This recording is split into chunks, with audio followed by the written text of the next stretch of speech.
momento em que a gente se conecta com o CNN Money. Quem traz os destaques é Lucinda Pinto, já está aqui no estúdio com a gente. Bem-vinda, Lucinda. Ontem a gente fazia, inclusive, algumas projeções, né? Estava tudo em volta ali das negociações do mercado americano. Terminou o dia em alta, enquanto investidores, na verdade, seguiam de olho no Banco Central americano, é isso? É isso mesmo, Juliana. Boa noite a todos. Hoje foi um dia cheio de notícias e de uma certa instabilidade. As bolsas americanas iniciaram o dia caindo, ainda com a preocupação em relação ao desempenho das ações ligadas à inteligência artificial, às ações de tecnologia, mas no fim das contas, à tarde, as bolsas conseguiram se recuperar e fecharam em ligeira alta. A gente tem até aqui uma tela para mostrar o desempenho das bolsas. Lembrando que aqui, obviamente, com o feriado do Carnaval, a gente não teve negócios da B3. Então, o índice Dow Jones fechou aí no alta de 0,07%, o velho e bom 0 a 0, Nasdaq 0,14% e S&P 500 0,10%. Hoje, alguns dirigentes do Fed, do Banco Central Americano, se pronunciaram. É muito comum isso acontecer, eles se manifestam a respeito da visão que eles têm da economia americana e, a partir daí, eles dão alguma indicação do que deve ser a decisão do Fed, eles norteiam o mercado. E muitas das falas vieram no sentido de que talvez esse corte de juros demore um pouco mais. Então, essa expectativa inicial de que talvez viesse um corte de juros em junho, hoje esses dirigentes do Fed deram uma esfriada nessa ideia.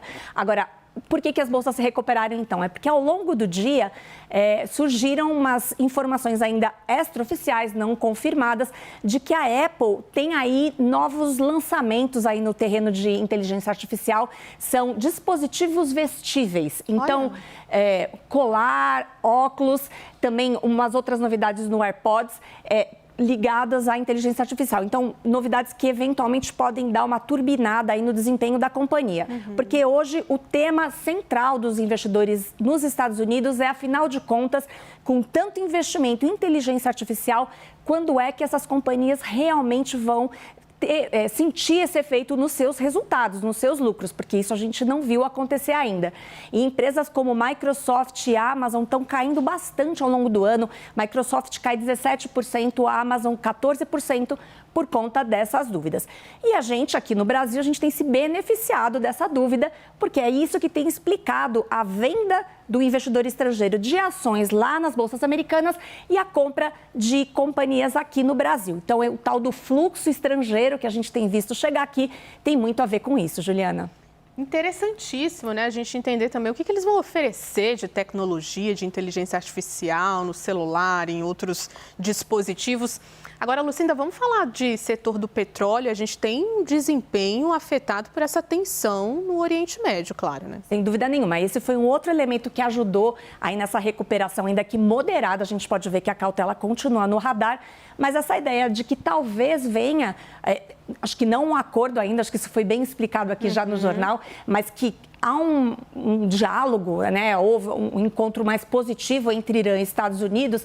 Então, isso deu uma amenizada, em especial nas ações ligadas ao petróleo. O petróleo tem reagido diretamente a essas tensões geopolíticas e essa ideia de que talvez não precise haver uma reação do Irã no sentido de atrapalhar o fluxo do petróleo do Oriente Médio para o restante do mundo, isso deu uma amenizada no desempenho do petróleo. E aqui é muito interessante a gente observar, Juliana, que ao longo de 2025 a gente viu o preço do petróleo tipo Brent cair bastante. Isso tem muito a ver com uma oferta muito grande de petróleo pelos Estados Unidos. O país está produzindo muito petróleo recentemente, então uma oferta grande, ao mesmo tempo em que você tem um cenário de algum desaquecimento da atividade econômica global. Ou seja, a demanda por petróleo fica menor.